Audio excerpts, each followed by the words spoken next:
अफगानिस्तान के काबुल में एक बार फिर आतंक की बेखौफ तस्वीर देखने को मिली है, जहां अफगानिस्तान में काबुल हवाई अड्डे के पास दो आत्मघाती हमलावरों और बंदूकधारियों द्वारा भीड़ पर किए हमले से कम 72 लोगों की मौत हो गई, जबकि कई अन्य के घायल होने की खबर है।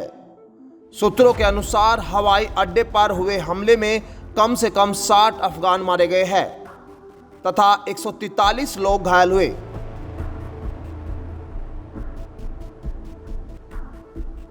अमेरिका के दो अधिकारियों के मुताबिक हमले में 11 अमेरिकी नौसैनिक और नौसेना का एक चिकित्सा कर्मी भी मारा गया है। इस हमले में 12 और सेवारत कर्मी घायल हुए हैं और मृतकों की संख्या बढ़ सकती है, ये अनुमान लगाया जा रहा है।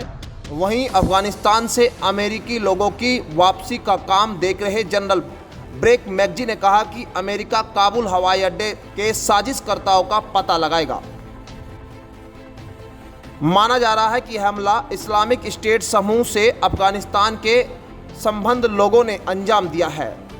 आशंका ये भी जताई जा रही है कि ऐसे और हमले हो सकते हैं। वहीं अफगानिस्तान में अस्पतालों का संचालन करने वाली इटली की एक संस्था ने कहा कि वे हवाई अड्डे पर हमले में घायल 60 लोगों का उपचार कर रहे हैं, जबकि 10 घायल ऐसे थे जिन्होंने अस्पताल लाने के दौरान दम तोड़ दिया। अफगानिस्तान में संस्था के प्रबंधक मुर्को मुंतीन ने कहा कि सर्जन रात में भी सेवा देंगे।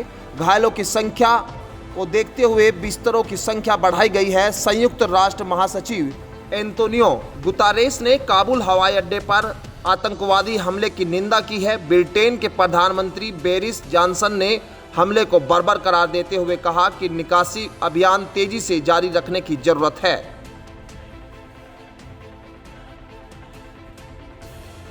जानकारी के मुताबिक एक हमलावर ने उन लोगों को निशाना बनाकर हमला किया है जो गर्मी से बचने के लिए घुटनों तक पानी वाली नहर में खड़े थे और इस दौरान सब पानी में बिखर गए। ऐसे लोग जो कि कुछ देर पहले तक विमान में सवार होकर निकलने की उम्मीद कर रहे थे, वो घायलों को एम्बुलेंस में ले जाते देखे। उनके कपड़े खून से सने हुए थे। यह विस्फोट ऐसे समय हुआ जब अफगानिस्तान पर तालिबान के नियंत्रण के बाद से हजारों अफगान देश से निकलने की कोशिश कर रहे थे और पिछले कई दिनों से हवाई अड्डे पर जमे थे।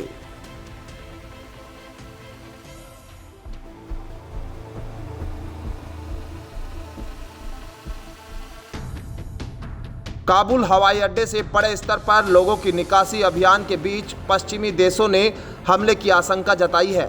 इससे पहले दिन कई देशों ने लोगों से हवाई अड्डों से दूर रहने की अपील की थी, क्योंकि वहां आत्मघाती हमले की आशंका जताई गई थी। अमेरिका के एक अधिकारी की माने तो निश्चित तौर पर माना जा रहा है कि काबुल हवाई अड्डे के पास हुए हमले के पीछे आतंकी समूह इस्लामिक स्टेट का हाथ है।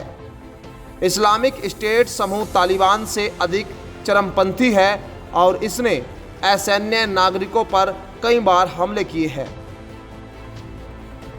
सूत्रों की माने तो क्षेत्र को निशाना बनाए जाने के बावजूद निकासी अभियान के लिए काबुल हवाई अड्डे से उड़ान भरी जा रही है।